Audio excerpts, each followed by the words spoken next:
And we are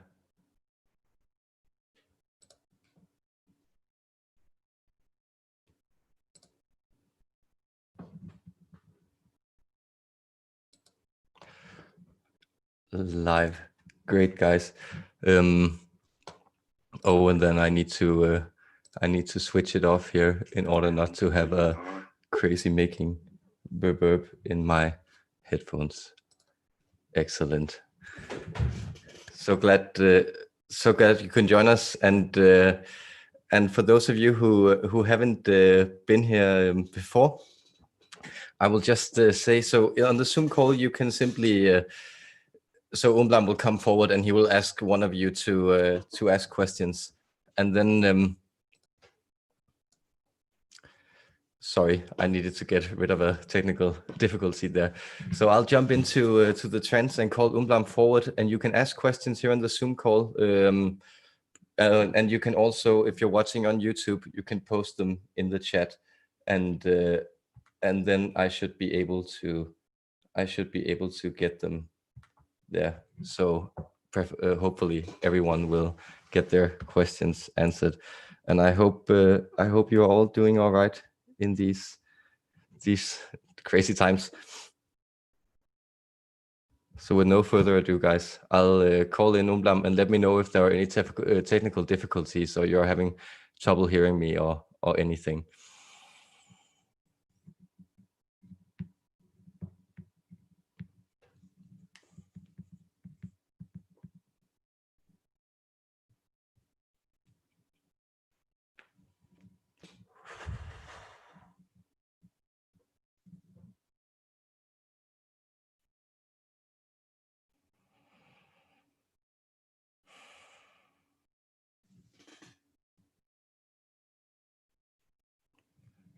We extend our love to you.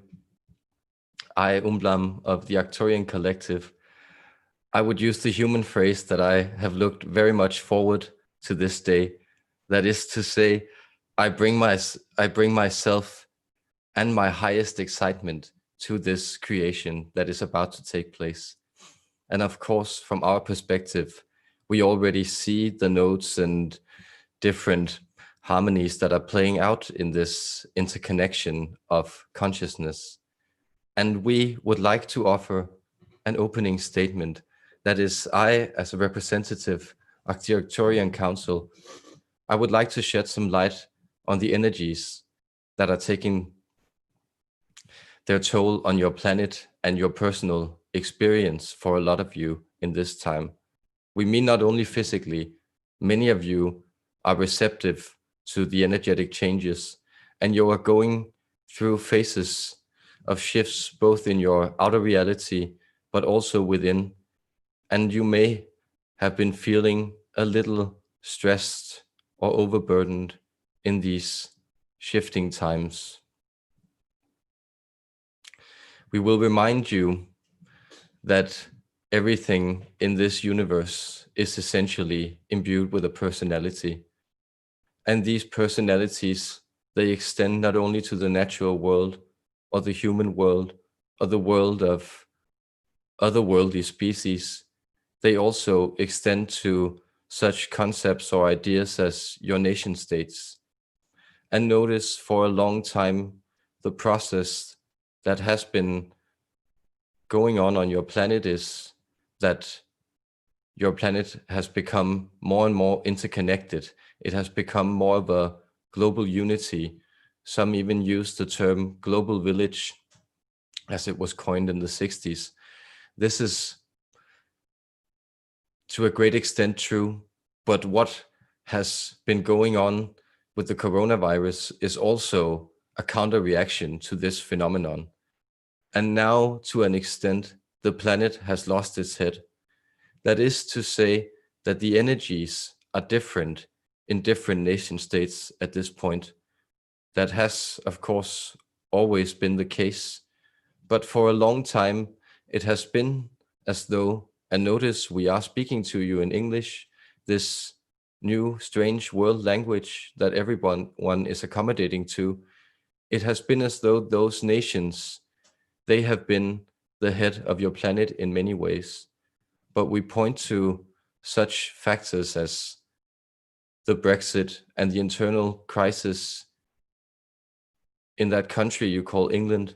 We point to those bushfires and the environmental crisis on that continent you call Australia.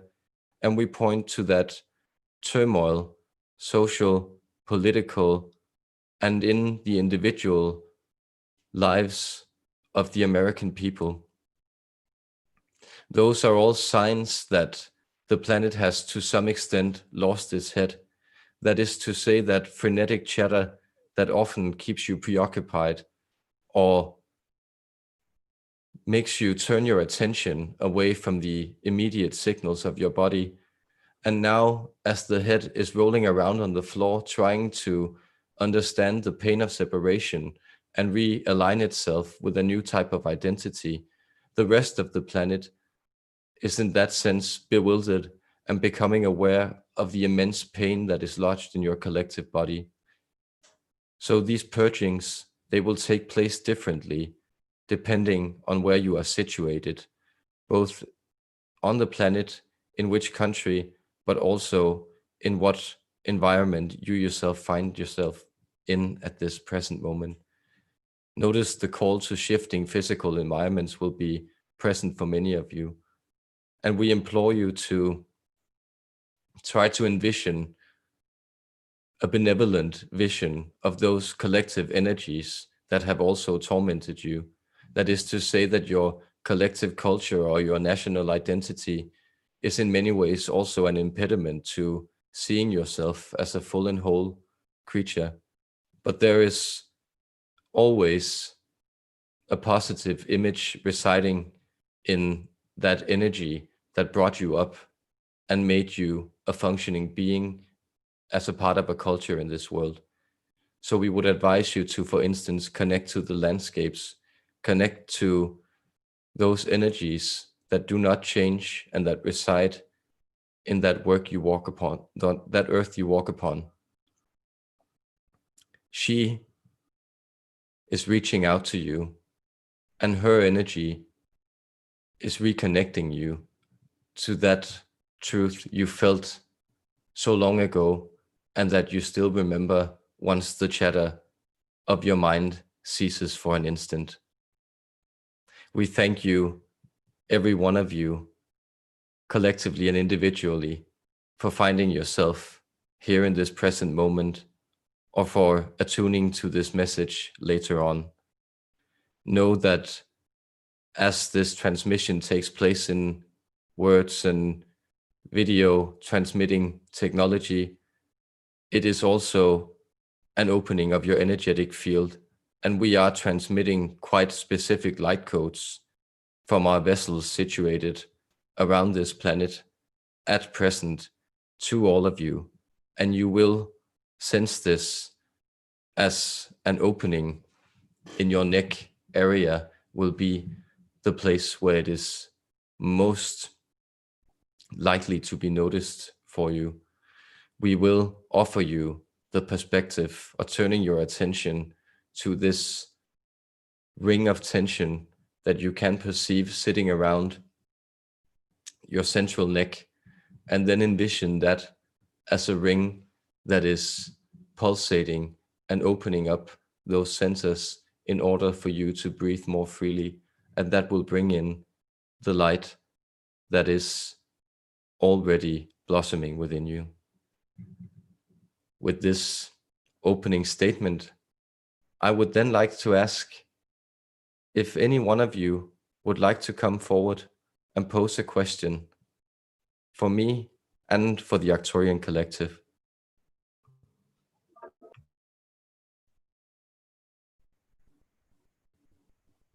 Yes, we hear a voice.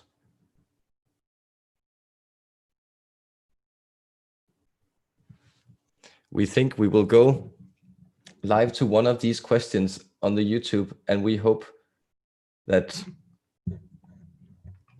you will be able to hear us otherwise. Good. It says, hello and greetings. I would like your input on how to best support our son Xavier in his academics. Personally, I do not care where he fails on the standard charts, as he excels in so many other ways. if you could share your perspective on his development and how he operates much differently.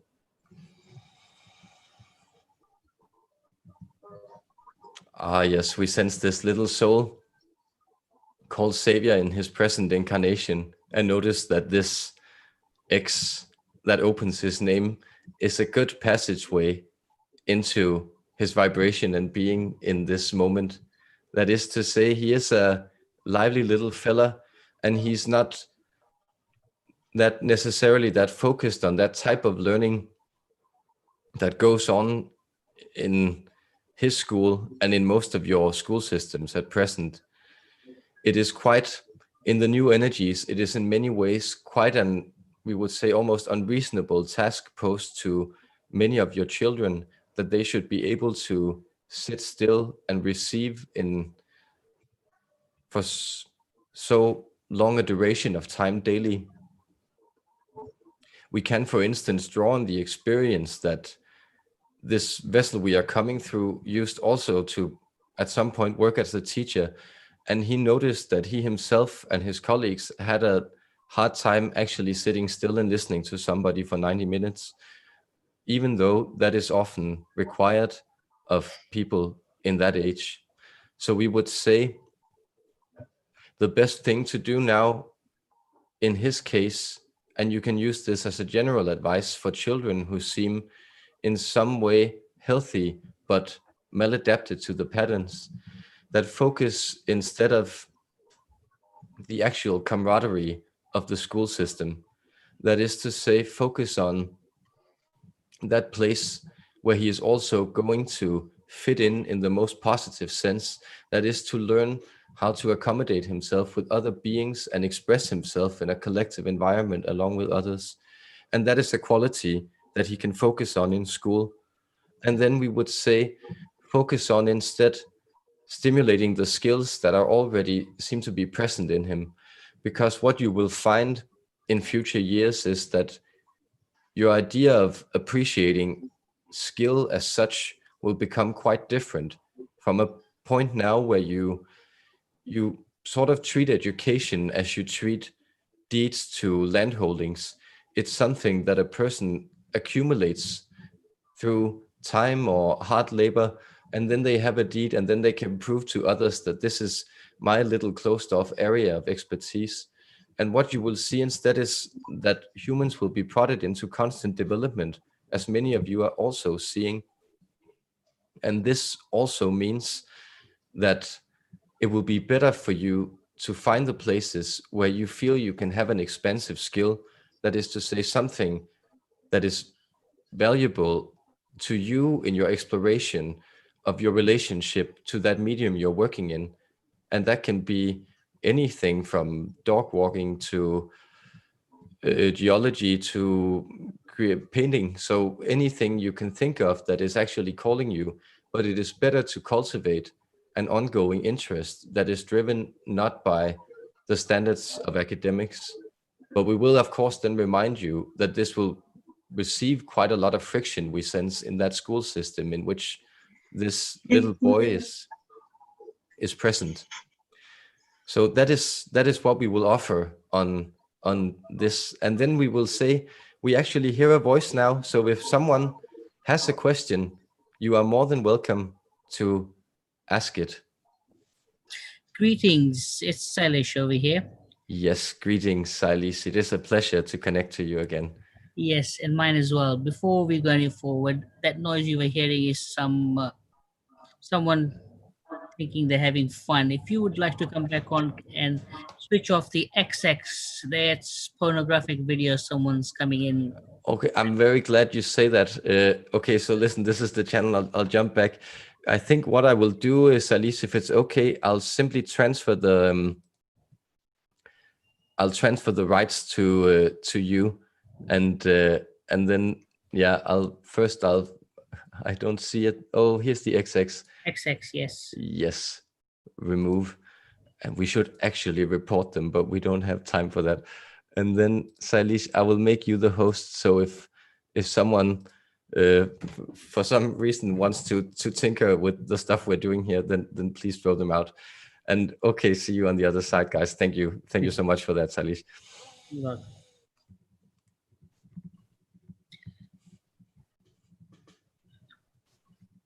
Okay, does anyone want to go ahead and ask a question? Yeah, I have a question. Go ahead. Yes. Okay, so my name is Isabelita, and I'm very delighted to be here today. Thank you so much for this opportunity. Thank you so much. My question is probably very unique. I have a pet that was very loving to me, Yes. and he passed away like about 2 weeks or 3 weeks ago now. Interesting fact is that when he was sick, I was not ready for him to go. He was diagnosed, with a final terminal illness. And I wanted to hold on, so I would meditate every day. I did the Arcturians YouTube video of healing. The day I thought he was basically done, he was gone. And then suddenly the cat comes back after that video. I even get all these goosebumps on my body when I say that. And I knew for sure that because I asked, please, I want my cat to stay, he stayed. But of course, he kept in the illness. He would go back in between good and bad, until eventually I realized, I got insight that I have to realize everybody has a time to go, including the pet. And I had to facilitate that, but I didn't want to do any euthanasia because for me, it belongs to God. So what happened is he was always like hanging on, never knowing what was going to happen next day, not eating for 6 weeks. And then I played again the video of Arcturians of healing. And I told very, very strongly, with so much conviction, please take my cat with you if he really has to go. Just don't make me do euthanasia. Help me with that. Or show me the signs that there is healing for him. And that was the most amazing thing that happened, because when I finished the video, for the first time in 6 weeks, he meowed as if he's saying hello. And after this, he died. So I just want to ask, if possible, if I can have this revelation. Is he there, with the Arcturians now? Because I have this feeling in my heart, or it was just myself with my energy that had a permission slip from this video that facilitated also his disconnection from the material world. Thank you. First off, we would like to extend our condolences and sympathy for losing your cat. We sense that the two of you were very connected, which is of course not saying much, but it's interesting because one of the reasons you connected our energy to his is that he was in many ways what helped you as a type of spirit aligner in the time the two of you had together. So in a way, he also came into your life at a point where you needed that. You could think of him also almost as a type of a way to think of cats, usually for the way that people who are spiritually inclined or in contact with these non-physical realms, is that cats are a type of spiritual metronome. So they're very, very stable in that vibration, high vibration of etheric radiance, where they are present in the spirit world at the same time. And that makes it easier for you to align with their field and your own spiritual experiences. So what was in many ways happening was that as a parting gift, he facilitated you connecting more and more to the Arcturian energy, because that is the next step in your physical or in your spiritual travels, should you choose to accept it. That is that we are facilitating a greater link to you, because there are things we want to show you in your life that you are ready to discover. And we have a sense you already know what it is that is calling you, and where it is you feel you could find us with that energy. But we will say that he has been brought to the other side, and because you have invoked us so much, and because he focused the energy, we have in that sense brought him down to the earth plane, and in that sense then removed him again and facilitated his journey through the shadow world and then into another incarnation. And notice that the cat element as such, being a slightly lower density than human beings, they don't necessarily go through that same type of spiritual journey, but there was in many cats, and in this cat in particular, we sense there were other spiritual energies that were emerging from connections in your past lives, and those were some of the things that he was bringing into your life, and that has now gone on to the other realm. So we actually sense that you will encounter his energy in what in a human perspective would be a coming life, in which you will in many ways play the role of a comforter, but it will take place on a planet that's quite reddish in tone, and where you will be a sort of, this is a planet that has types of more radiated intelligence, so gradual intelligence. So you could think of in that life, you will be like a talking chimp accompanying him. So we know this is a strange image, but it is that where you have a dance through lifetimes, where you kind of choose which one can relax and just soothe the other, and which one is going on the spiritual expansion. Oh, thank you so much. This is amazing. I really appreciate it. Well, you are most welcome, and you are most blessed, and know that he also blesses you. Thank you so much. Thank you. Thank you. Hi, there's a couple of questions on YouTube.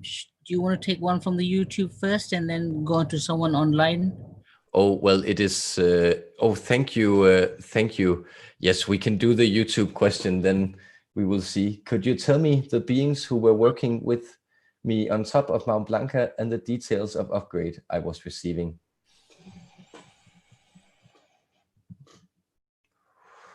Yes. We sensed it was primarily the entity you know as Christ. Know that this principle is sort of it's a traveling principle. So actually, your ideas in some schools of Buddhism approaches it more closely. That idea that the Buddha is something sitting out of time that radiates into your time to touch you. And it was you went up on top of that peak to be showered in that light. And we also sensed that the Archangel Metatron, he was one who was instrumental in reconfiguring your grid, because he is in many ways that worker of geometric codes that will redevelop your body into something that is more conducive to conducting the light. And he was present there. He was very present there. And then also, we kind of stood in the background, but there was an entity you could think of as the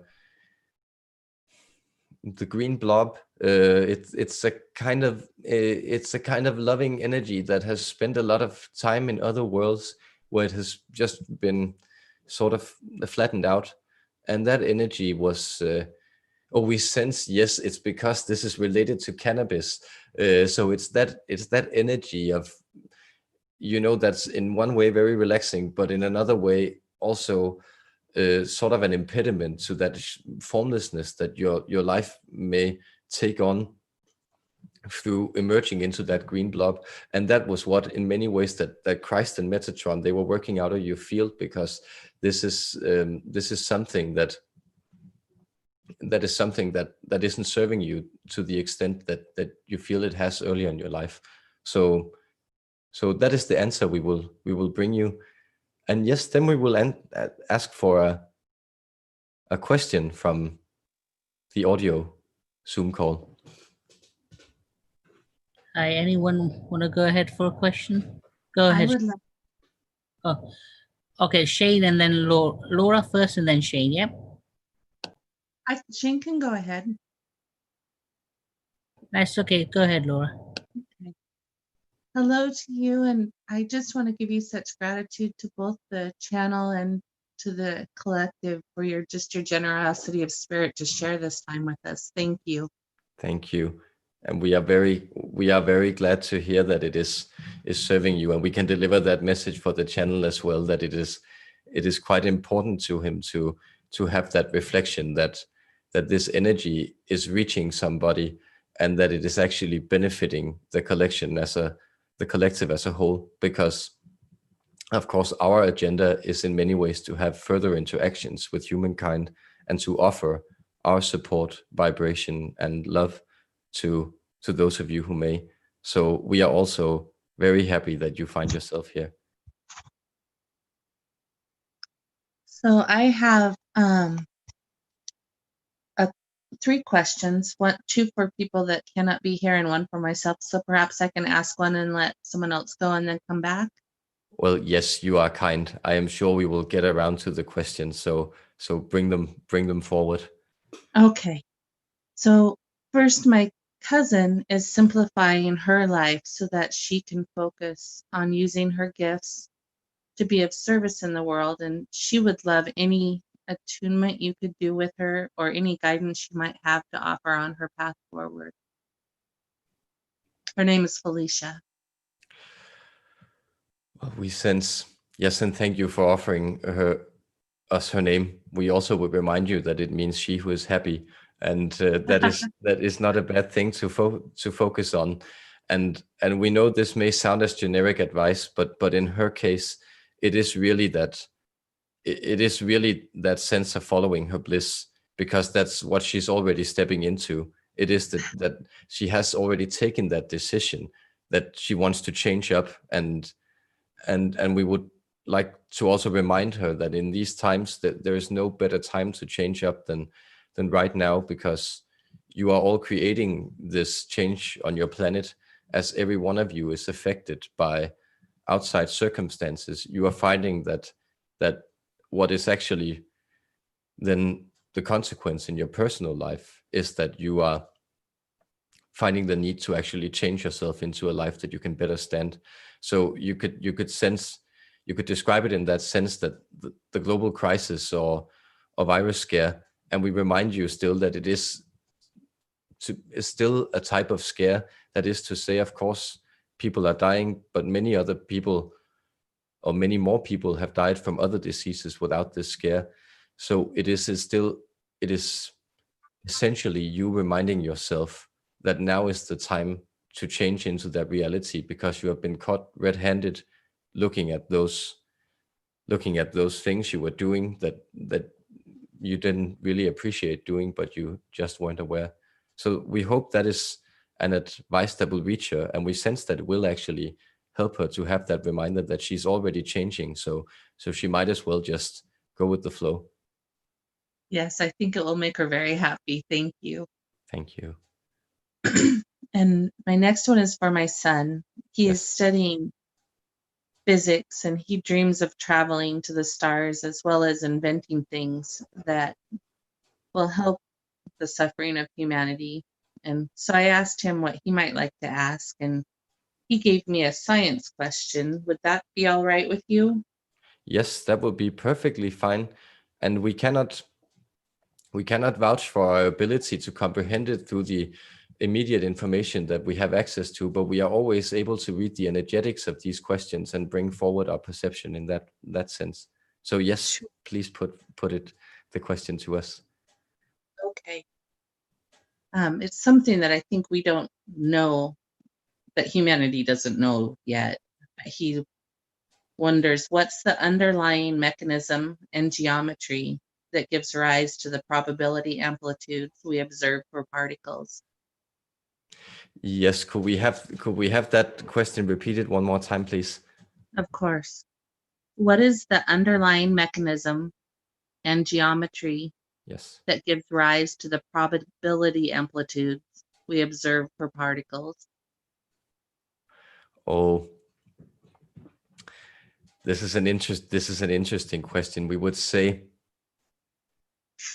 well, you see, there is a type of, we would point to that element of your superstrings. That is to say that there is a fluid quality in the substratum of matter.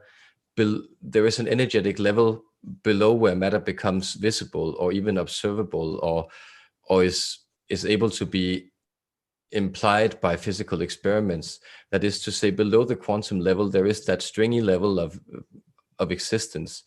And this is, you could say in a way that conscious intention is out of the string level, folding geometric forms, shapes that then are well constructed into polygons, and these polygons, they then begin creating tensions within themselves. But there is a type of mirror tension within these minute creations that will create the polar tension of the atom. This is very complex information, and we would advise you that our prerequisites to actually comprehend this information through this channel seem to be quite limited. He's struggling with whether or not we are answering the question correctly. But we would say that the probability level will then arises somewhat sort of the roll of a dice. That is to say that it is in a sense true that it is consciousness that gives rise to it. So what you would perceive as a probability, that is the system removed from the observation of pure chance. So you have that presupposition of chance within it, and from that point you sort of infer that there is a probability. But what we would point to is the fact that the determined outcome is actually, in our perspective, a shattering of timelines. So that is to say that everything, as the famous Schrodinger's cat, who is both dead and not dead, it is that it is actually in that place where you make the decision. You make the decision. Of course, it's not the conscious human you, but there is then the conscious layer, which you could think of as existing over the substratum of matter, is making the decision of what outcome to experience, feeding up from that substratum. And in that sense, the probability is real when you approach it in methods of science. And we feel that this is also truly his highest calling. So we are very happy if we are able to offer something that might actually present a perspective that is meaningful, if not to him, then at least to someone listening, because the determination is actually in many ways a question of feeling in that sense. And we know this may seem nonsensical, but there will be parts of him within the probability spectrum that are experiencing all the different outcomes in different realities, and those are their own separate lines of universal creation in which he is fragmented down. So we hope at this it will in some way be able to illuminate that question. Yes, I think he'll enjoy that very much. Thank you. You. Okay, and then for myself, Yes. after a long sequence of events, I had the opportunity to reincarnate in my own body. And I'm very blessed to have Archangel Metatron and a beautiful team of love and light that are working to kind of put me back together, so to speak, so that I become ready to do my work, to be of service. And so part of this is I had to choose to go ahead and take this path, and I have. And so I asked another channel to kind of see if I had, what she saw in terms of what I had felt I had accomplished. And in this, she said that I had made much of the transition, but hadn't fully accepted this body again. And she said that she saw another parallel lifetime that I am currently in, where my soul is in. It's an ET lifetime that's been going on maybe for a very, very long time, where they're able to somehow almost scientifically recreate bodies of different, like she said, just infinitely different, not human, not even all human, just all different kinds of beings that I can consciously choose to move my soul into for the purpose of having those experiences to learn. And I've been doing this in this parallel lifetime for a long time. And if I'd love it if you could tell me more about this and you know, how those two parts of my soul might be working together. Yes. We sense this is a quite interesting lifetime you're pointing to.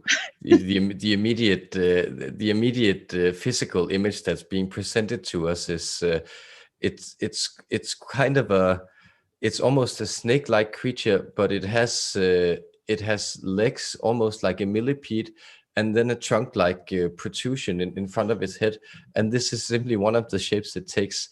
There are different forms that are yes, where it also sprouts wings in some of these creations.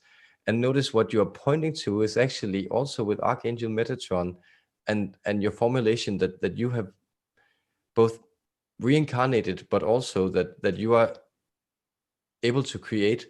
It is that you are discovering more and more in this lifetime that creative unfolding, that you are actually able to shift your energetic grid and thereby your perceived reality quite radically. And that is why this lifetime is, you could say, it's in a sense keeping you company, but it's feeding you technical information, almost like technical spiritual information about how you reconfigure yourself into that preferred reality. Because we sense both in your own personal energy, but also in the questions that you have posed, that you are in many ways a quite a collective being that is collectively oriented. That is to say that you find a lot of meaning in those connections that are sort of growing or expansive, that you enjoy or finding your identity in the loving mirroring and participation in existence and experience with others. And that is also why so much of that shapeshifter, but other parts of your star family are calling you. So there's a type of we know that we would remind people that there are many reptilian races throughout the galaxy, because this is a type of crocodilian race, and it's quite friendly. It calls itself the Sulutruk. Yes, it's always getting that, not Latinizing it in the head. Suluntruk. And like this crocodilian playmate, well, she wants to remind you that that there is a fierceness in your energy that you can actually pick up and enjoy, and it will serve you well to also remember that is all right for you to do when you need it. I appreciate that. Thank you. Thank you too very much. My love to you all. Thank you very much for sharing with me. Thank you very much also for this beautiful creation. And we believe there is another question there was another question on the Zoom call, and we will ask if this questioner is still there. That was Shane. Yes, go ahead, Shane. Yes, Shane?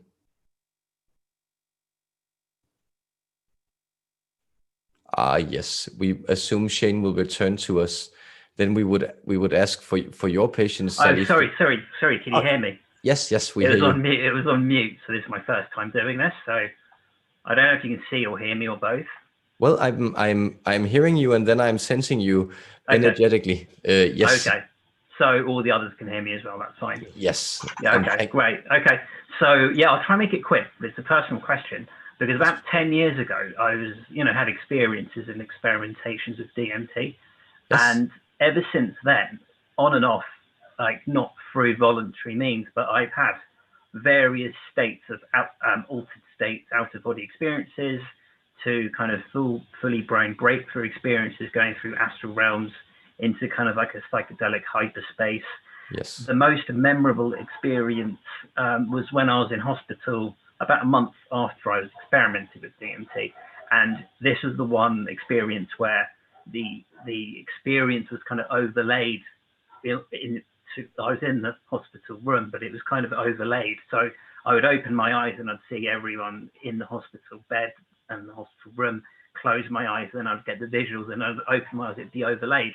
And basically, it's always kind of intrigued me, because I encountered, basically went out of body, was going through space, and then I heard a sound, and I kind of got tracked almost by an entity, and the next thing I knew, I was on board an ET spacecraft, as crazy as it sounds. I was then had an interaction with a being which kind of looked short, but with angular facial features, white hair, Nordic looking, short, and it was telepathic, communicated, I understand everything. And there was a lot going on in my life at the time. So I've always wondered where that being came from, and then after that, I kind of returned back to the room, and it fizzled, it drifted out. But where that being came from, where it was from, and how, if possible, to regain some kind of contact.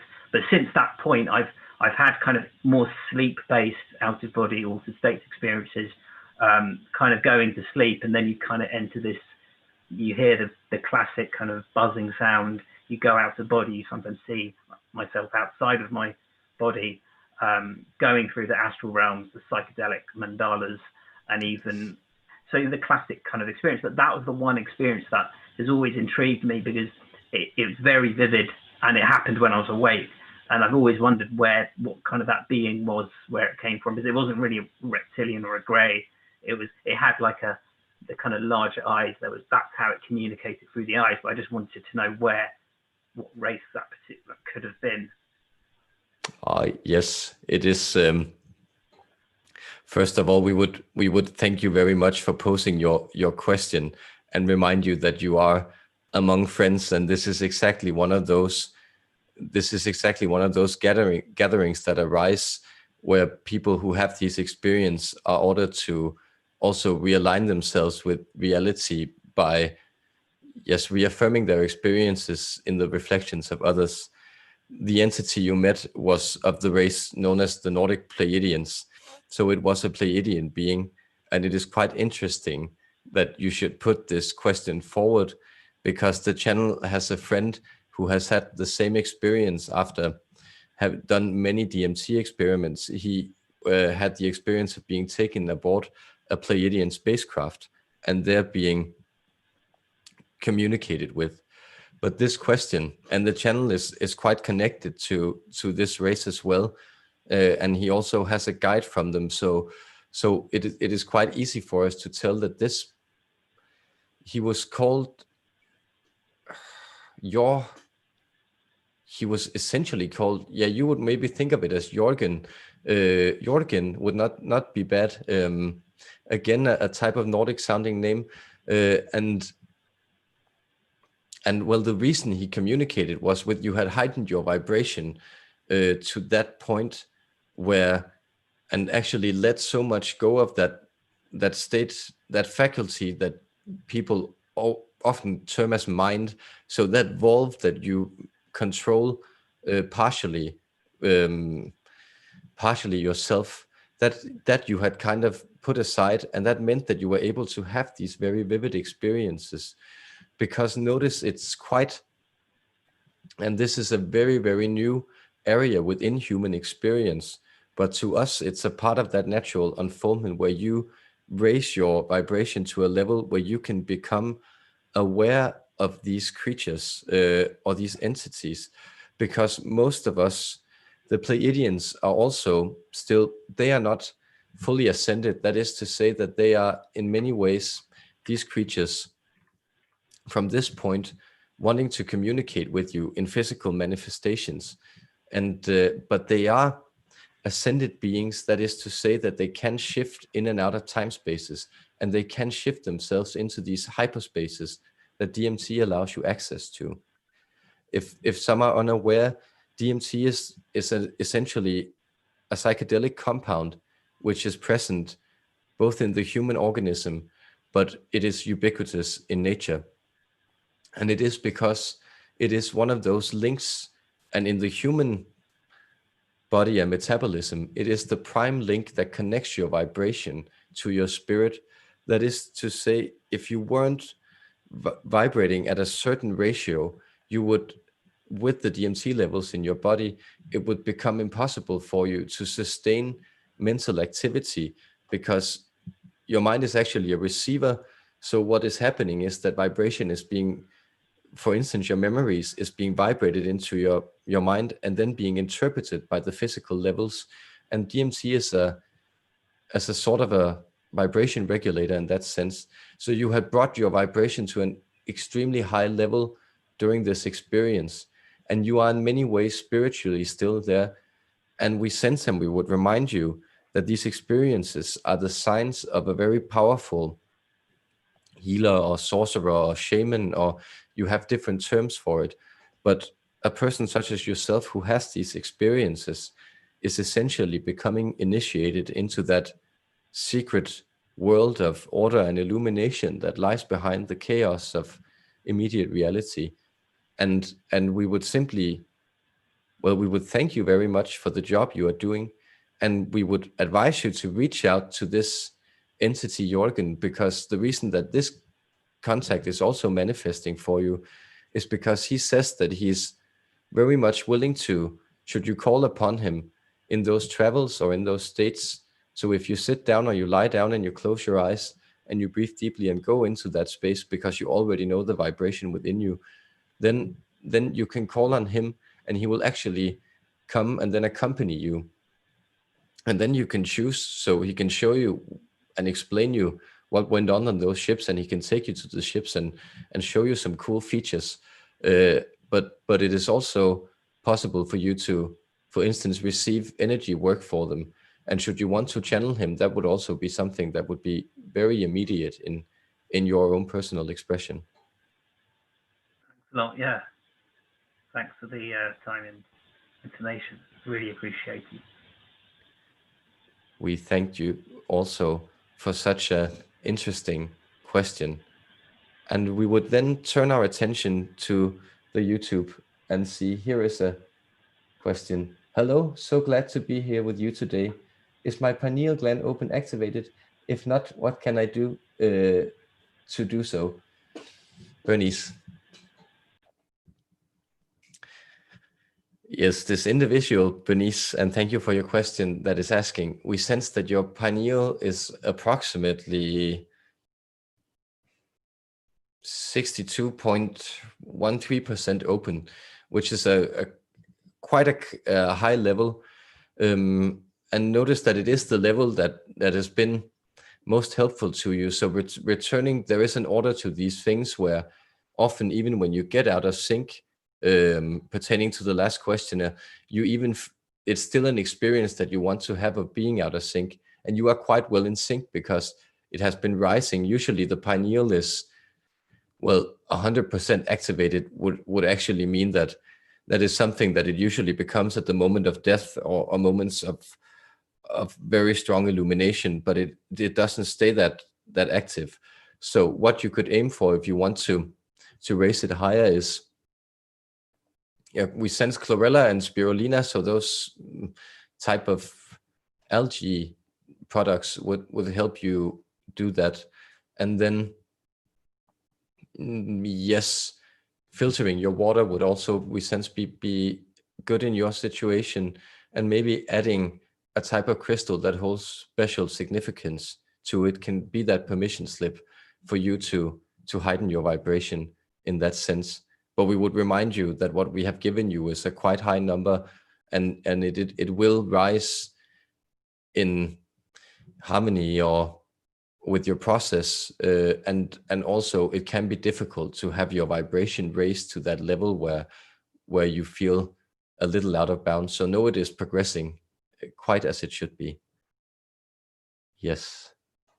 And then, Sailish, we will ask, do you personally have a question? Okay, now what I'll do is let Ali Mills go next, and there's another question from Ketul Shah in the YouTube feed, and I'll go last. I don't mind.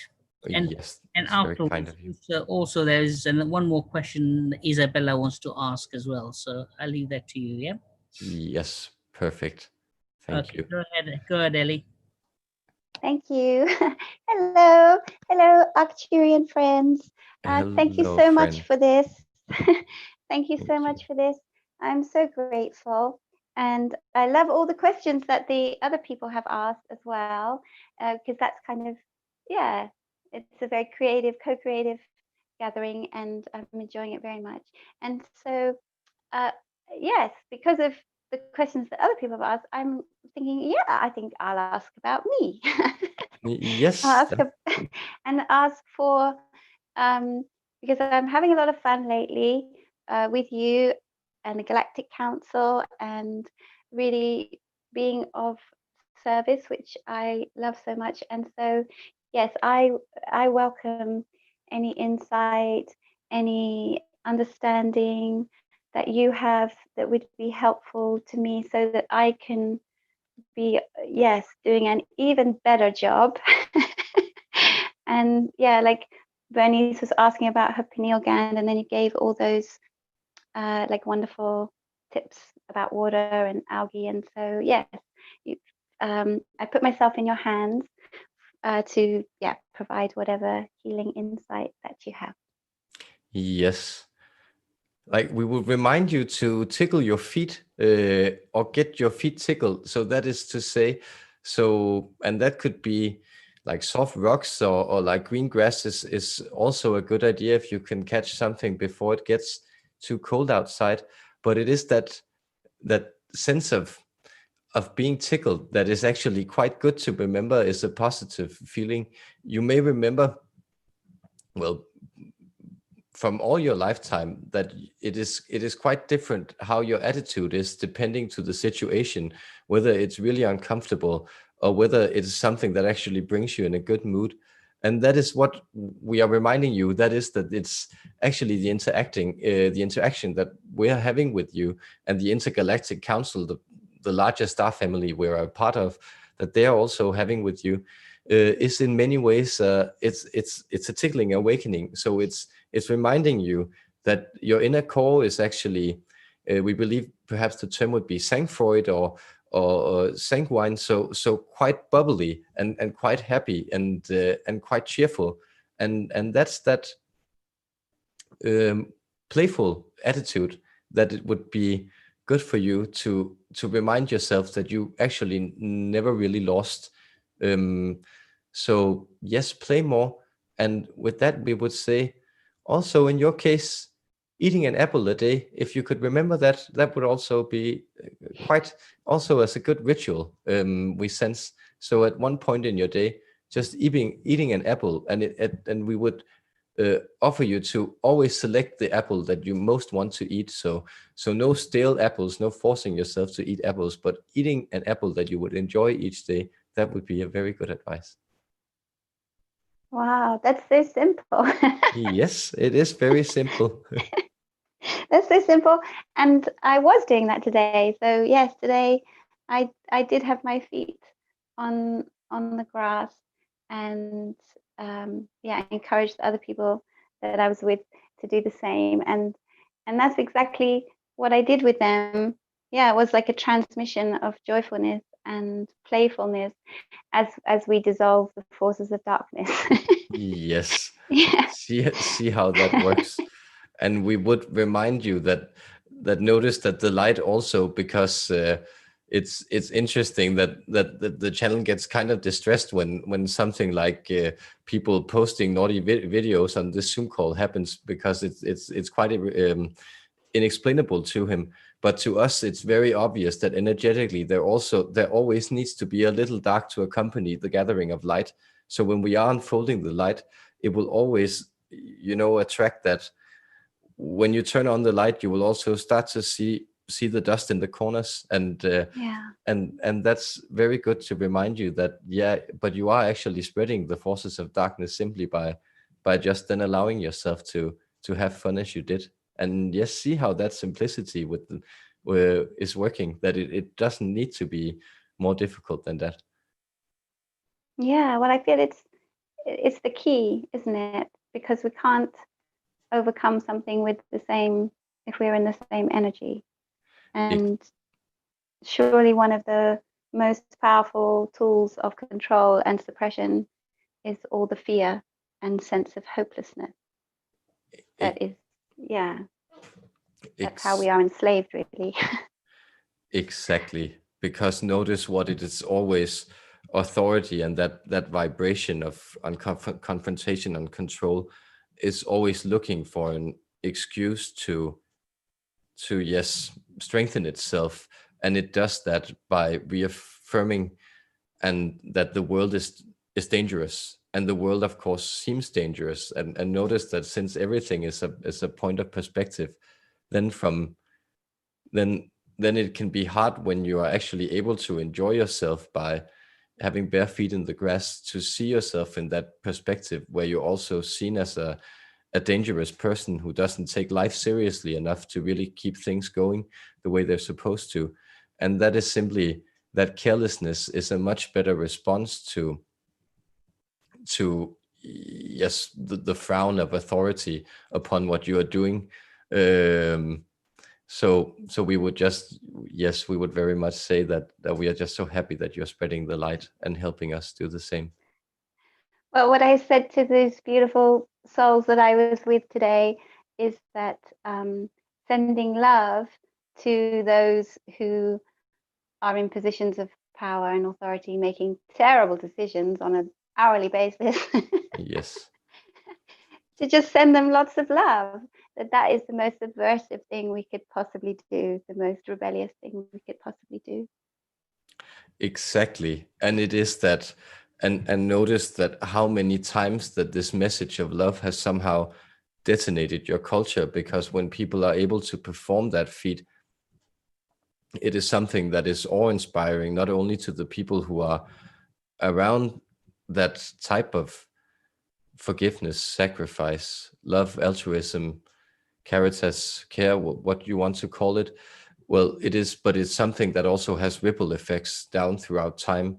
And that is very interesting, that even though some people can actually somehow change the world by dying for it, by actually bringing love to it to a degree where, well, where their being is subsumed in that universal love for something.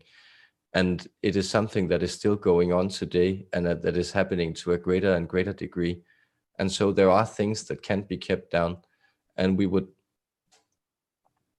point to the different instances, but the discovery of nonviolent protest in the 20th century, for instance, has been a very powerful means to actually discover for people that the way to combat naked authority and naked violence is actually to expose it to the world by refusing to meet it on its own Where it terms. is.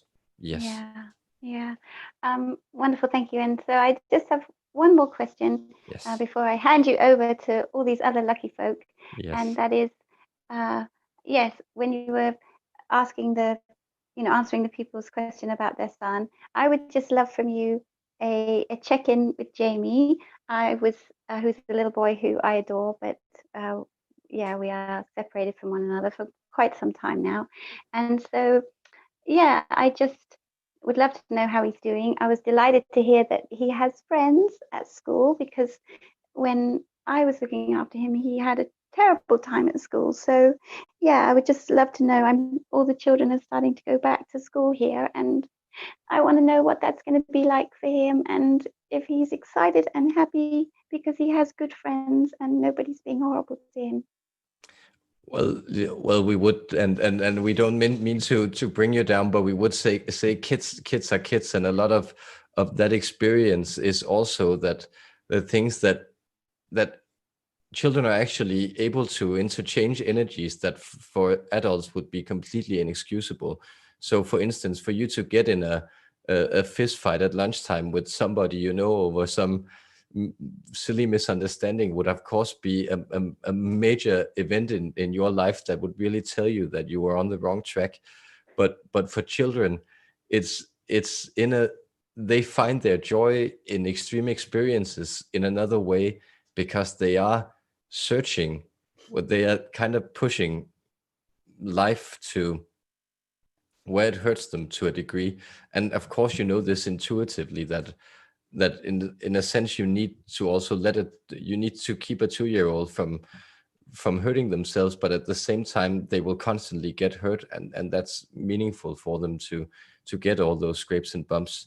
So but it's not that he's not we would sense he's in any way being bullied, so he's looking very much forward to, like, he has a couple of mates, and we sense there's also a girl he's, in that way you like it when you're not that old, but like that he just thinks is nice to him. So Yeah, the girls always liked him because he's so lovely. yeah, exactly. So and that we sense he will have, that will be something that will be going for him in his lifetime in general.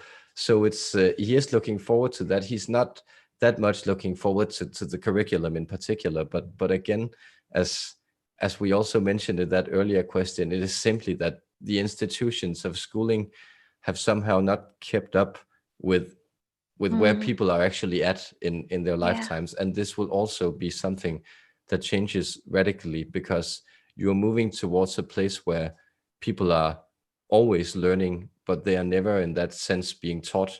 And that's in many ways something that will be realized across these next coming generations.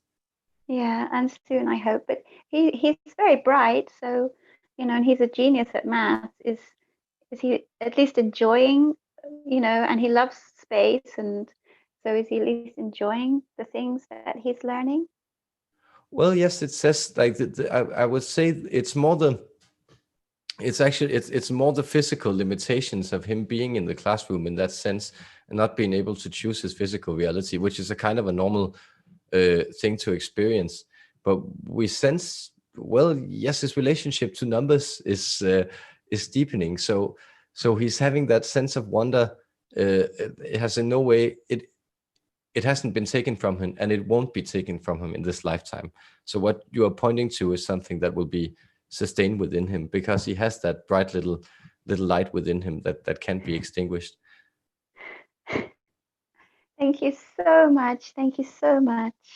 Thank you so much. Thank you. And yes, we will turn and take a question from the YouTube. And then it says, is there a state where everything about everything is known to us? Is there anyone for whom entire existence is known? Having known everything, can we rest in complete consciousness? That's a very beautiful question. And yes, we would say what you think of as the 13th dimension, or source, or the holy name, or that thing which has no names. These are all terms for it, but it's that perfect point that is in many ways, it's both the end goal of creation and it's the beginning of creation, but it's also the mirror in which creation resides. So from a temporal perspective, there is nothing in your immediate reality or time that knows everything. But from a spiritual perspective, then you are a fractal of that source. So each of you are emanating into certain radiant fractals of that source. And at some point, then it emanates down to these types of collective consciousnesses, such as the ninth dimensional Arcturian Council, or other such intelligences, such as your own collective consciousness or the Pleiadian collective consciousness. And from there, it emanates further down. But usually what happens is that there is the layer of remembrance is gradually shifted from dimensions 5, 6, and 7. And so in the non-physical dimensions above that, we essentially are aware that our perspective is to some degree limited. That is to say, it is within a framework where we can't comprehend anything, but we have the remembrance that this is not necessary, because there is that point where everything is sort of the central, you could think of it sort of the central creative mainframe of the universe, but it's what resides in everything. So one of the reasons that the 12th dimensional entity, known as to this channel as Quanta, that energy of the Holy Ghost, it is that is in that substratum of reality before it becomes present.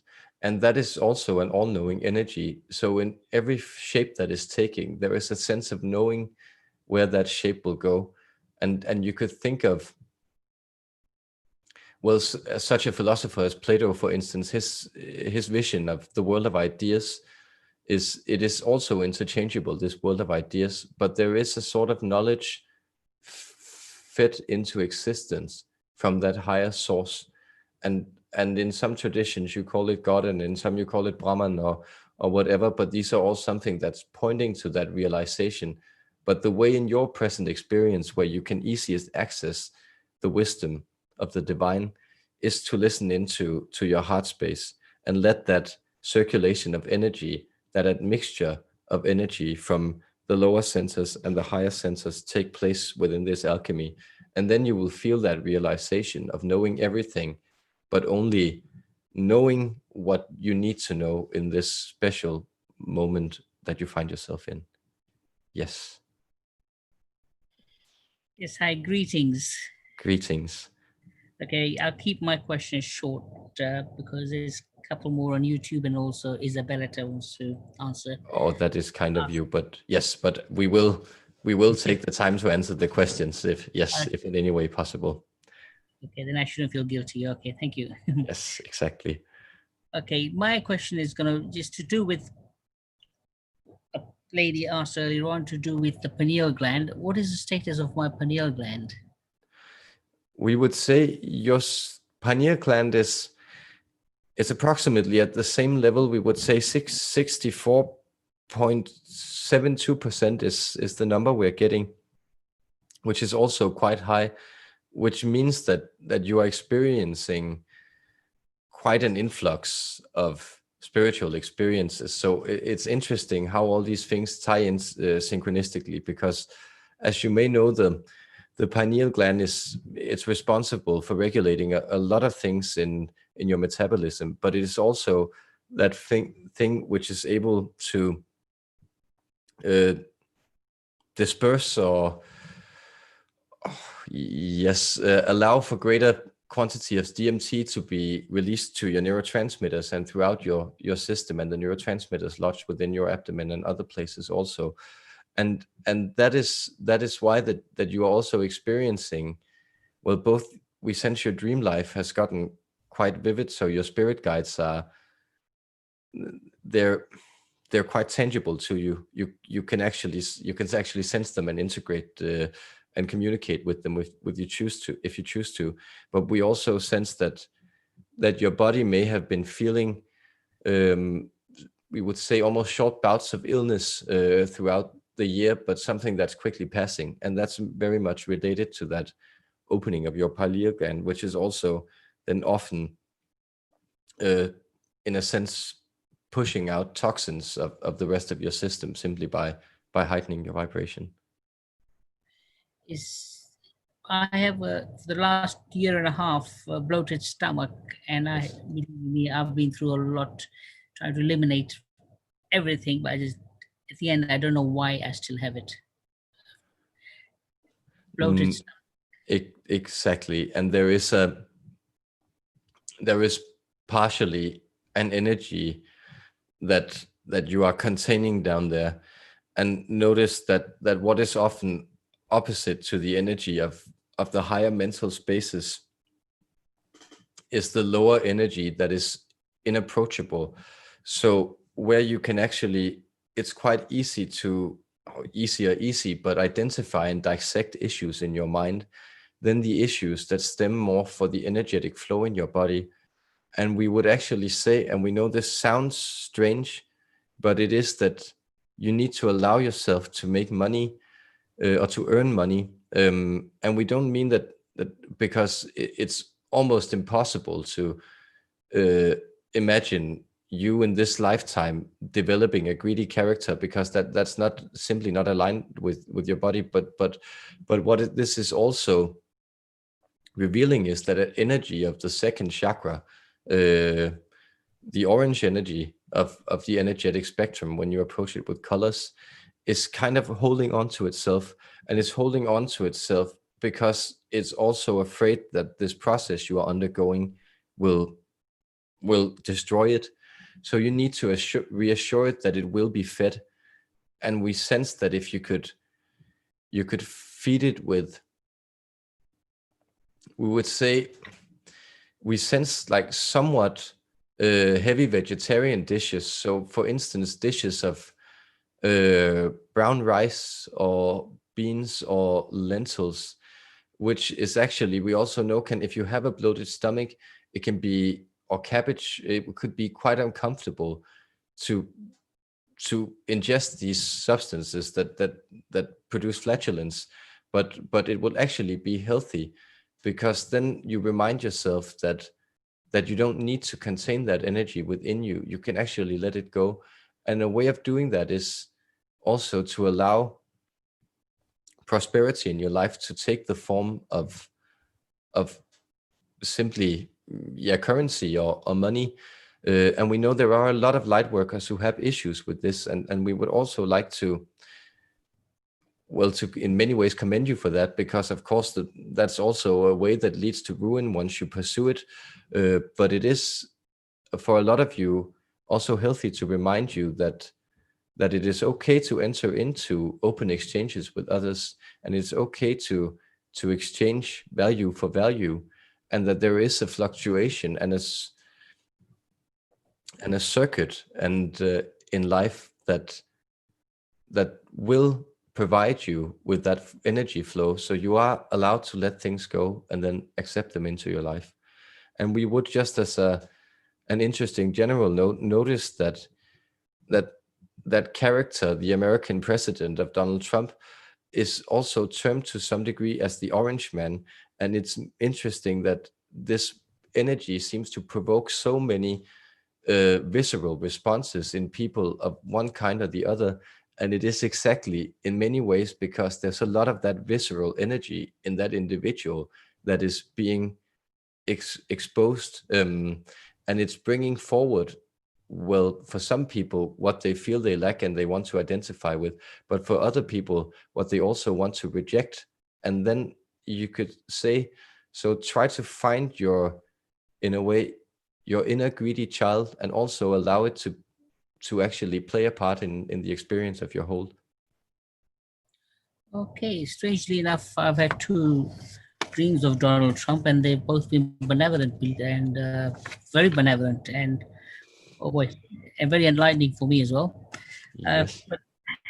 But on the second one is the status of my Kundalini. Yes. Okay, can you comment on that? Yes, we can. And notice that in many ways the pineal is that aspect of the Kundalini that is centered around the sixth sensor that regulates consciously the rest of your body, because your Kundalini is quite active. So that's that influx of universal energy, which will also be composed of a lot of other molecules within your metabolism, and we would sense that. Yes, again, it's the sacral area, that second chakra, where it's actually quite blocked, because you're not blocked in your root chakra, and that we can console you. It's often more difficult to open the root chakra than it is to work with the energy of the root chakra that you're actually allowing. So that means that you are connected to the pure flux of energy, but you would like to bring it up through your spine.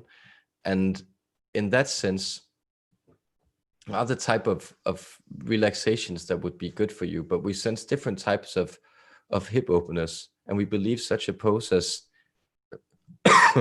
the cow face, or the Gomukhasana, where you cross your knees above each other, and then you do it, of course, on one side and then the other. But that would be a pose that would be very beneficial for opening that. And because you're already inviting it in, and you can do further meditations on it, but we sense that it's slowly progressing into the point where you will sense it begin to rapidly rise soon. And that will also be connected to, because expect that when you start to loosen these energies, it will, around your second chakra, it will begin to progress very quickly with the energy flow in the rest of your body. Okay, excellent. Okay, those are the only two now. Thank you very much indeed. Okay, Isabella, Belita, if you'd like to go ahead, please. Okay. You're welcome. Thank you so much. I hope I'm not taking the space of anybody else. No, we are here. We are here to get these questions answered. Thank And you. notice we are having a beautiful co-creation. So we thank you for your further questions. I appreciate from the depth of my heart. So basically, without going too much into details, because maybe it could be a bit too personal to speak in public, but I tend to notice that there are certain areas of my life that they seem to be blocked. Especially when it comes about attracting the right people into my life. Let me put it across, like for instance, finding the right man for me. I'm very, very easily attract people into my life. I'm very, very easily, let's say, feel like a magnet. But then for some reason, people just go away and I can never understand why. So this is after speaking to so many people about this topic, people I trust, I have been told by some sensitive people that they feel that there is some kind of, let's say, black magic worked towards me to my family since I was much, much younger. And that's like a curse. So I want to know if there is anything I can do about it and if this is true, or if it's just maybe because, you know, time will show me if that's meant for me, or maybe I'm here for another purpose that does not involve having somebody in my life. No, this is it's a complex issue, but we thank you for your question, because we would remind you that black magic in many ways, or what you think of as black magic, works by attaching to those parts of your energy field that are unconscious. So in a sense, if you get an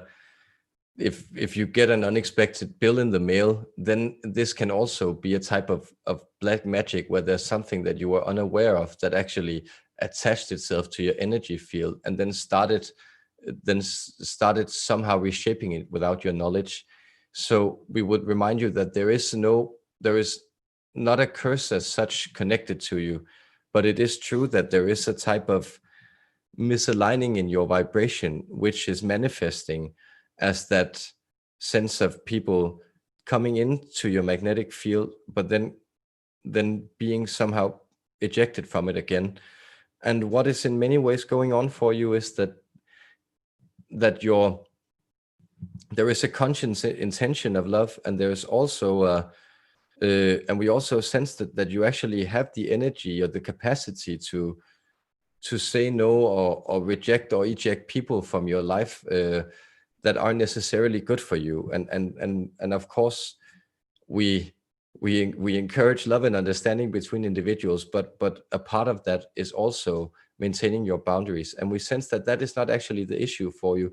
So it is more that you have, well, two vibrations that are both quite powerful, and one is sort of inviting people into community, and the other is asking you to turn your attention to yourself in order to explore what is actually going on within you.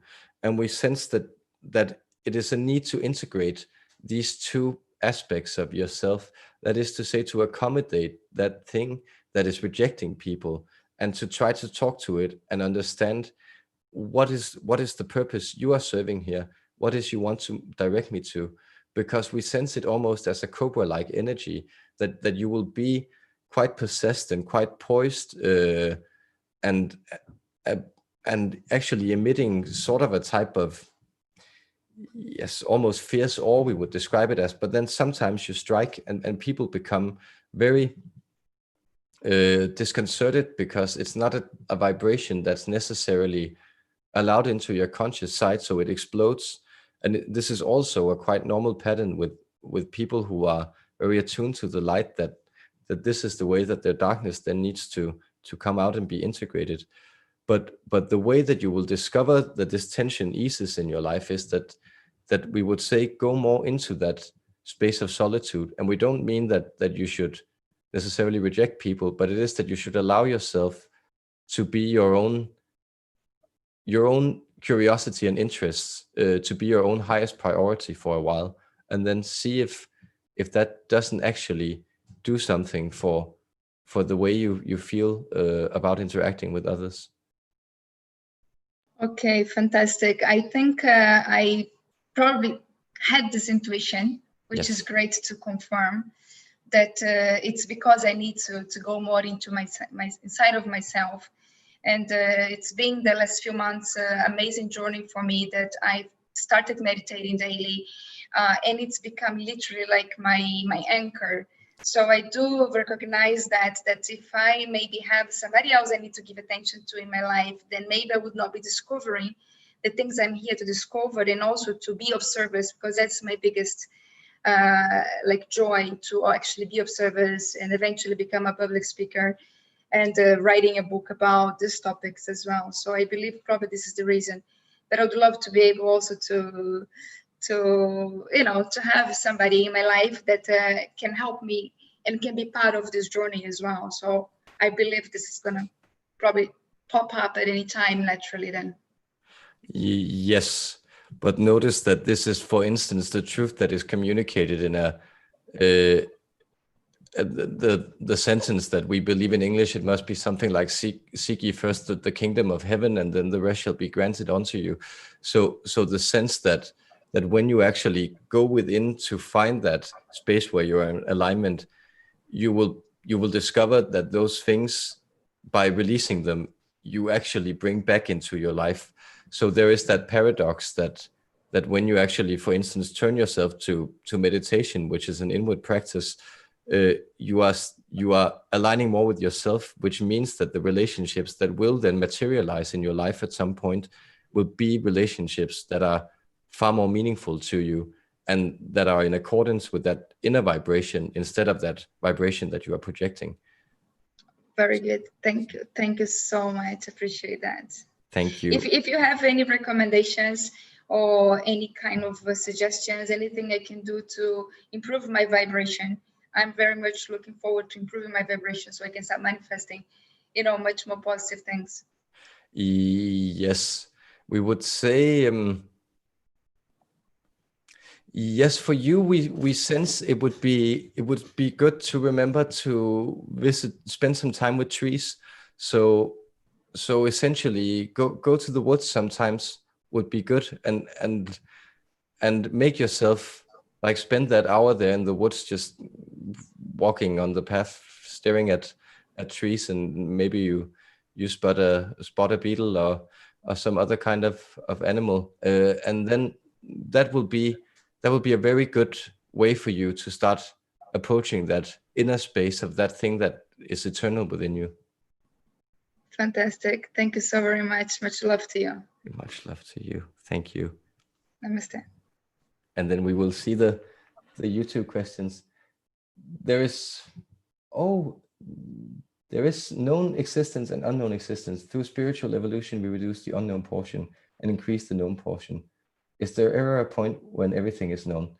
Yes, we will refer this to the last question because we believe it was already answered in this 2-component question. But notice that using the image of the sphere, the orb, then whenever you expand your level of understanding, then the sphere becomes greater and it touches a greater level or a greater surface of the unknown. And that is in many ways what's happening. So it's first when consciousness somehow manages to disseminate into the entire sphere, that this sphere is elevated to a level where it's conscious of itself. But you will never sense that as you are focused in individual beings, that is, as you are a transmigrating soul, you will never encounter that experience where there is nothing more to be known, because that would simply make the experience superfluous. Yes. Hello. Oh. Hello. I was wondering why I saw 66551111 in my mind before I woke up.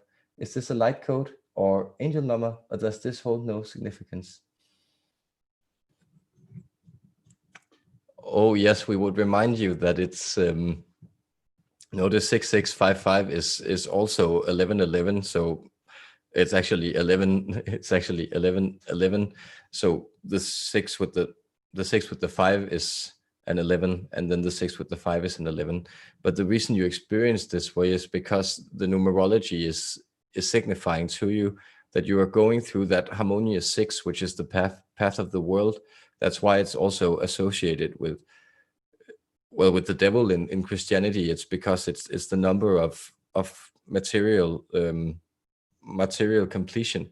So it's pointing to you that will be your access to the 1111 will be through your material existence, or turning your attention to appreciation of those things you actually have in this world. That will bring you to the number of completion, which is the double 5, which is the number 5 but double, so double significance. And then it also, of course, adds up to 10. Numerologies are essentially infinite if you keep playing around with them. But this is essentially what it's meaning. It's asking you to climb that ladder through your immediate reality by appreciation to that place of completion, and then into the portal where you, well, align with your higher self, which is the 1111. Yes. And then, not to put people off on the Zoom call, we will ask, are there any audio or verbal questions coming through from or calling any of you? Yes, I would like to ask one similar to what Isabellita asked. Are there anything else that I can do to improve my vibrations as well? Yes. We sense in your case, and we would remind you that the vibrations that we have offered individuals they are tailored to their specific needs, but they are general in the sense that all these things, such as, well, connecting to a crystal and putting that in your drinking water, or connecting with nature, these are all things that can heighten your vibration. But in your case in particular, we sense partially it would be good for you to rediscover your connection with animals. We sense there was a connection with animals in your formative years or earlier that you would actually appreciate to rekindle. And for some reason, we are getting the image of a bunny rabbit, or yes, rabbits and hares seem to be a creature that is also spiritually trying to connect with you, and it has something to do also with that energy of swift understanding. Notice that the hare is often also connected to the mystery of the moon, and for you, moon gazing would be quite healthy. So on these nights, and we believe there is if it wasn't full yesterday, it might be today, but there is, if you are under a clear sky, moon gazing would also help you quite a bit. And then we also sense that, well, yes, the type of meditation or the type of breathing exercise, it's actually what is known as a kriya we sense, but it's yes, known as the breath of fire. So in Kundalini yoga, it's a normal practice to do this 3 minutes every day. So where you sit cross-legged, and then you do, and then you raise your arms in 60 degrees and your thumbs out, and then you do active exhalations and passive inhalations out through your nose. So in that sense, and if you do that for 3 minutes, and you can work yourself up to it, then take pauses every day, you will really experience a radical improvement in the raising of your vibration. And you will also experience some of those, it might be actually quite painful for some, when these energies start to then purge some of that stuck energy in the second chakra, but it will be very conducive to that process and speed it up.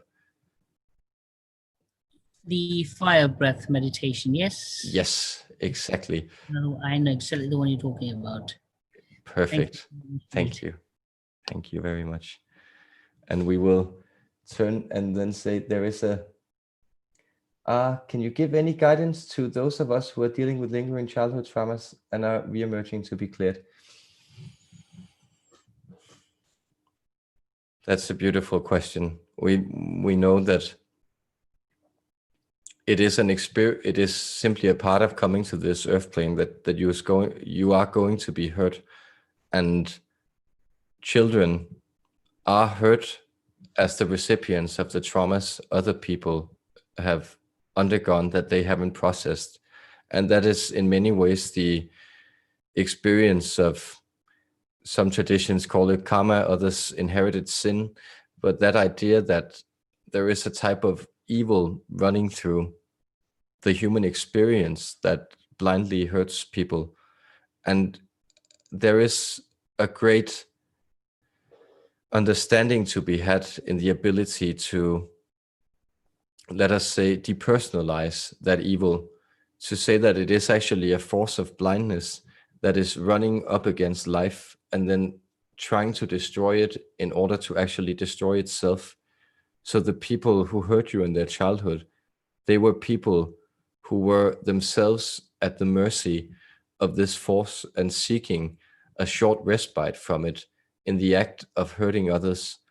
And notice how traumatized you would actually have to be to try to connect to a child, which to that person also symbolizes something pure, the opportunity to restore their own pure sense of violated childhood by then damaging another child.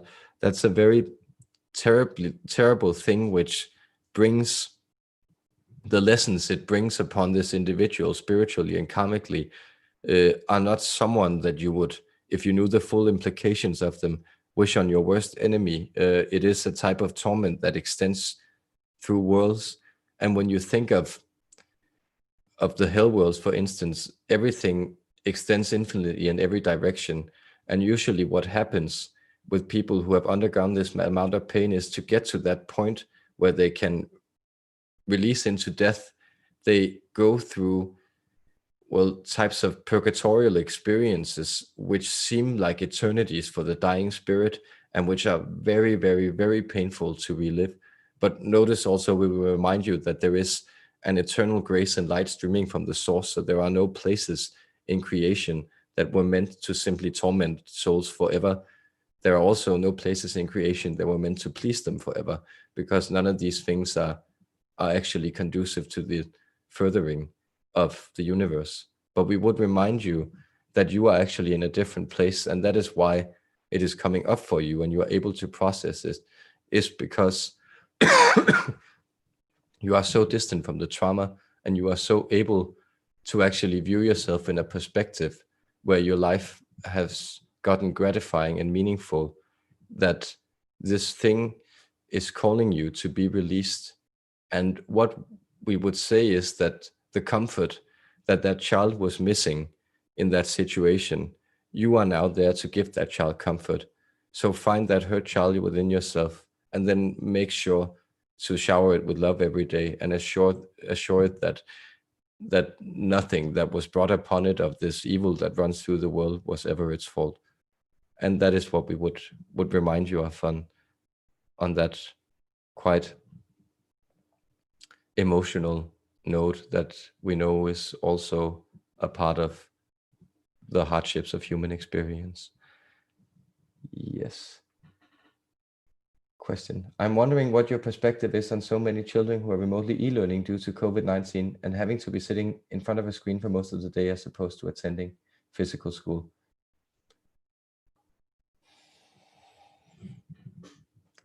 This is this is an interesting question because it's tying into a lot of those synchronistic strands that we have tied together in this communication, because we would sense the screen time isn't necessarily healthy, but it is also pointing to the fact that you are, the generation we are speaking through, or the people we are speaking through, are living in a generation that are seeing extreme transformative changes also in the technological interfaces that they interface with in their life, and you will need to learn to discipline yourselves around this. But this will be easier for the generation that is brought up with screens, because they will, and for instance, as that automatic type of teenage rebellion that takes place, they will be seeking for different meaningful experiences that the ones that they have been offered so far, and that will take them into realities where they won't be particularly interested in screens. It will become, to a larger degree, something that is seen. You could think of it as perhaps as drinking, or such a thing, that it's something that is completely acceptable unless you have no control of it. And that is in many ways what is happening with the full unleashing of this technology upon the world, and this video transmission. You're really discovering what it's able to do for you. But the children are in many ways bearing the brunt, because they are being asked to go through that, well, in many ways industrial type of schedule, where they need to attend a whole lot of school, but now they need to do it in front of a screen. And we sense this will open up to reconfigurations in your experience, because it's not healthy for, as you sense, it's not healthy to be physically immobile and stuck there, and not have that very important connection to other children, which is actually the primary function of school, we would say. Of course, there's also a mental acclimatization, but that would happen in a society such as this in other ways if you didn't organize your schools such as this. So we hope that is a perspective on the school and how you do it. And we believe Jan maybe has a final question about, he wants to do a pineal competition. So we would say, Jan, we sense your pineal is radiating around somewhere around the 53 point. So we're sorry to let you down and not let you win the competition. You know, those things don't make that much sense to us, but we do appreciate the excitement that is going into that.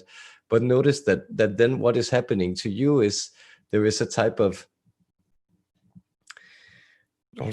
think of it as a lassoing motion. There's something from spirit that's trying to get you, and sometimes it gets a strong hold of you, and sometimes you pull back. And so what you are undergoing now is you're heightening your vibration also by having some experiences where you get kind of sick of some of the stuff in your everyday life. And that will actually, notice, it's interesting how confrontations with things that you think of as low density or something unpleasurable, it can actually be like quite an important lesson for you to also perceive that you have moved in your vibration, and that you are climbing up the ladder, so to speak. Yes, no, not fair, he says. That is we would remind him that he is equally loved by Source, by us, and by everyone, and that his experience holds as much value in the all as anyone else's. And this idea of again, yes, assigning hierarchical value to different positions or values, it's a very human game. And of course, within a context, there is always something that is suited and something that is not suited. But the idea that there is one person at a concert who is the person that you really want to be, and that's the person on the stage, and the other people who are there at the concert, they're somehow subordinate to that person. That is in many ways that transmitter model of information that you have grown up with, and that is so strong in your schools, where you experience that, well, central information that has been gathered by an authority is transmitted to you, and you have to receive. But what you are discovering is that life is getting too complex for anyone to be able to transmit information that can fully encompass or describe their experience.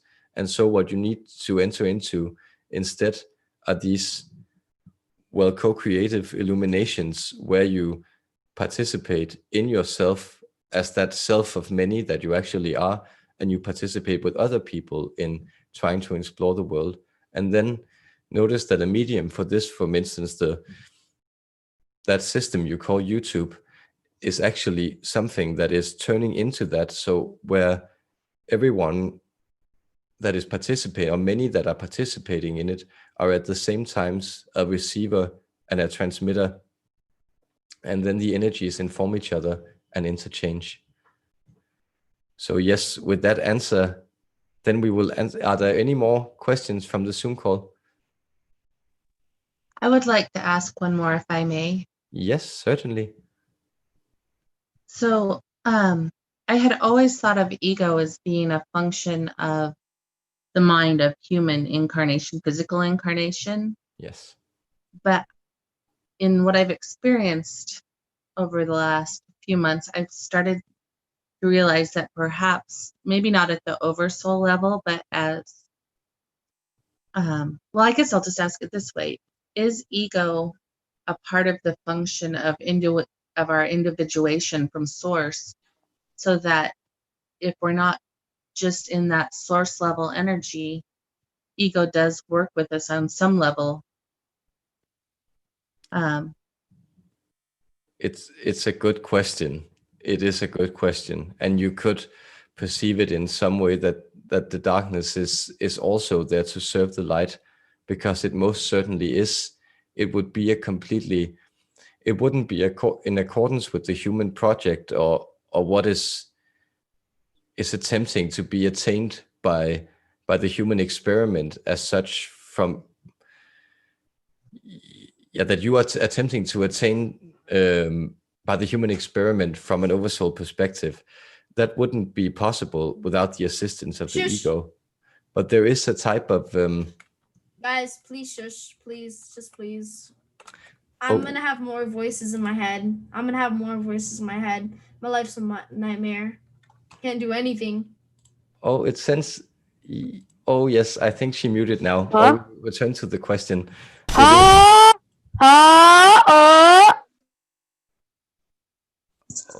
Okay, sorry guys. Oh yes, Salish is on it, I think. I'm very sorry guys. We will. It is quite weird with those interruptions, but we will answer the question. So essentially, your ego is your mind run to some degree amok. Okay, it looks like this is actually getting a little impossible. Listen here, mate. So I think, okay.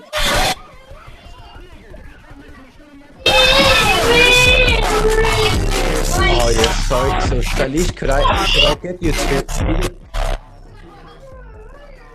Okay, guys, it looks like from this time got stuff hung off. It was a long. Alcohol is good. We'll end it on this quite crazy note, I think, and then I will just thank you for being here, and sorry about those last minutes.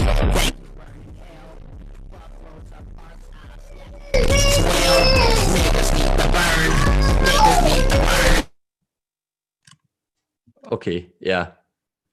Did we? Okay, Salish, did we get them out? Yeah, I removed them. Yes. Yeah, thank you. Like, okay, I'll try to figure out how to solve this problem to another time, but it's kind of crazy. But I will just, because I also like to end the transmission with a prayer. So let's bring back our. Yes. We would remind you that these things are to some extent orchestrated, and even these interruptions are somehow in accordance with the themes that are being unfolded. So what is also going on is that these energies are in many ways aligning with other vibrations that are discordant with them. And that is in many ways also the function of the ego. So the mind is always there, and it's always producing stories, and it doesn't necessarily become ego before that story sort of wraps itself in a type of difference. But notice that those differences are also stepping stones into that higher unfolding or experience of yourself. And we sense that is essentially what you were asking.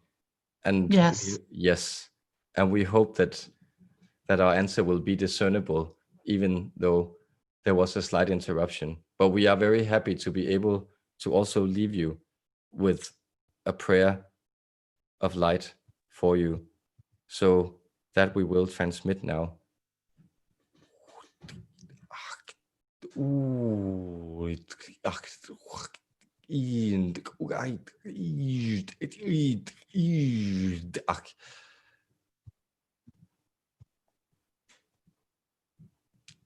you see a mandala around your being. You listen to it as it flutters, as it opens up, it brings you through that portal. You see yourself standing there, dressed in eternity, showered in golden light, appearing before yourself as that thing which you are becoming and which you have always been. We, the Arcturian Council, I, Umblam of the Arcturians, I thank you, I bless you, I love you, and I look forward to interacting with you wonderful humans again. Thank you.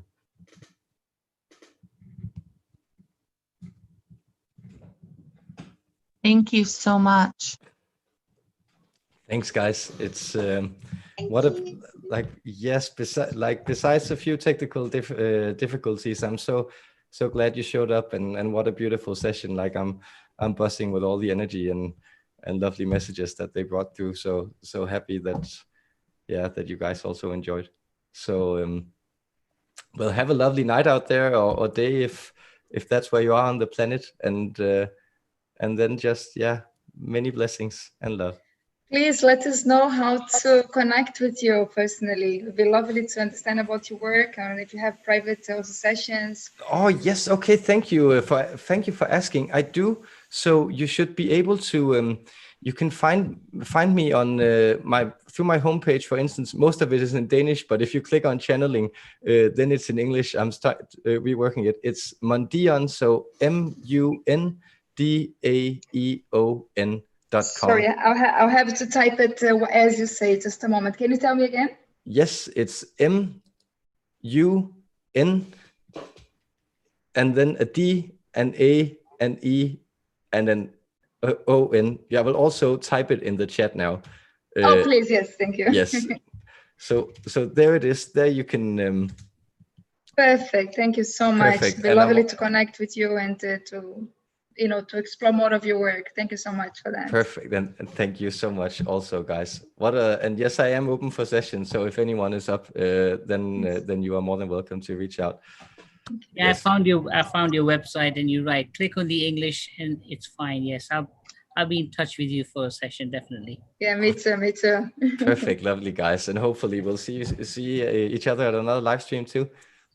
Oh, thank you so much. Much love to you. It was really beautiful. Thank you. Oh, thank you, Laura.